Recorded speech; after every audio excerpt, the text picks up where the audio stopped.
The Washington Post reports today, they quote your former secretary about these newsletters that went out under your name back in the 1990s, some of them with racially tinged, some say outright racist comments in them. This is your former secretary, Renee Hathaway. She says it was his newsletter and it was under his name, so he always got to see the final product. He would proof it. You have said in the past, sir, that you didn't always see what was in that newsletter. What's the truth?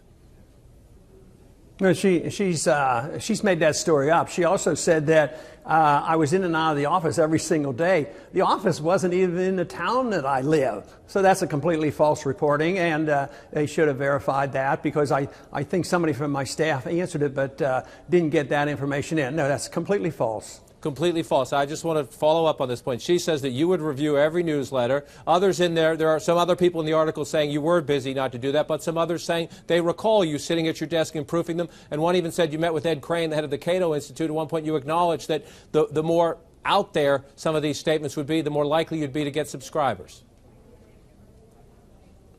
Well, I don't know what he's talking about. But just to Renee, I don't recall that conversation.